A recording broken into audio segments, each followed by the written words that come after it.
Gue mau cerita pengalaman pribadi ditawarin jadi buzzer. Ini gue mau curhat, denger dulu. Pertama gue di chat sama 03, mau nggak buat video, satu video itu ya hampir sejuta lah post. Dan nggak ada minimal views. Gue tertarik dong, wah nggak ada minimal views. Tapi gue mikir kayak follower gue masih kecil, kok bisa ditawarin semahal itu. Setelah gue analisis, ya mungkin karena konten akun gue yang engagement-nya tinggi akhir-akhir ini kan, karena gue akun baru. Terus dalam satu minggu gue bisa mencetak 5 video yang FYP, dan satu video itu minimal 1,4 juta views ya, karena gue udah tahu polanya, formulanya, cara kapan harus post, cara buat caption, cara buat hashtag, gue udah tahu. Oh, itulah kenapa gue dihargain mahal. Gue mikirnya ke sana. Oh, awalnya gue kaget kok bisa, dan gue mikir juga, oh berarti yang followernya 1 juta ke atas bisa puluhan juta dapat tuh kan. Oke, lanjut. Gue tolak lah dari 03, karena gue mikir Ganjar apa sih yang bisa dipost kan, cara Raja Blunder kan, gue bingung. Yang ada kebeban di gue tolak. Terus ada lagi masuk 02, sama lah buat video. Gue mikir, oh boleh juga nih Prabowo, kan secara Prabowo tuh politisi yang bagus lah, yang keren, bisa mencetak politisi-politisi terbaik lainnya seperti Anies Baswedan, terus Ridwan Kamil dan lainnya. Pokoknya keren lah, prestasi beliau juga di luar negeri bagus. Cuman yang gue takutin tuh ada Orde Baru part 2, itu gue takut sih. Secara beliau juga sekarang banyak gimmicknya gitu.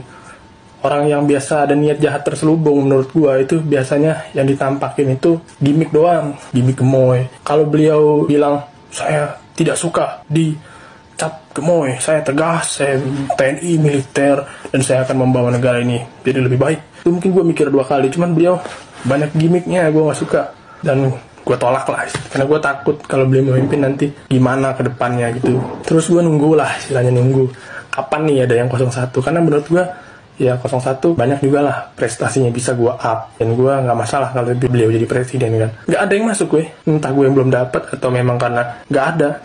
Kalau misalnya sampai pemilu nggak ada, berarti benar kesimpulan gue, beliau itu ingin jujur dalam pemilu ini. Beliau ingin yang milih dia itu tahu kenapa harus milih beliau. Gue jujur sih, gue merasa ada aura yang berbeda di pemilu sekarang. Kita semua tahu lah pemilu-pemilu sebelum saat ini, sebelum ada Anies, beliau ingin yang milih dia itu tahu kenapa harus milih beliau. Gue jujur sih, gue merasa ada aura yang berbeda di pemilu sekarang. Kita semua tahu lah pemilu-pemilu sebelum saat ini, sebelum ada Anies, uang money politik udah bukan rahasia umum lagi kan, dimana orang dibayar yang walaupun 100.000 mau dia nyoblos. Sekarang Anies Baswedan, gue merasa kayak beda. Nggak ada capres yang mau didesak, dijatuhin untuk dipilih. Nggak ada. Kebanyakan dia maunya yang dinaik-naiki, dipuja-puja. Hanya di era Anies inilah gue melihat kayak ada beda gitu.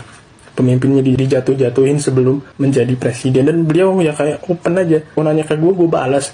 Lu mau argumen apa biar gue jelasin masalah lu apa, solusi dari gue apa. Bahkan gue salutnya beliau itu buat visi misi yang jelas gitu, yang kayak anggarannya dibutuhkan berapa, lu bisa cek deh di websitenya. Gue udah cek sih, karena gue penasaran kan, apa bener sih beliau ini omong kosong doang kayak kebanyakan orang bilang gitu kan.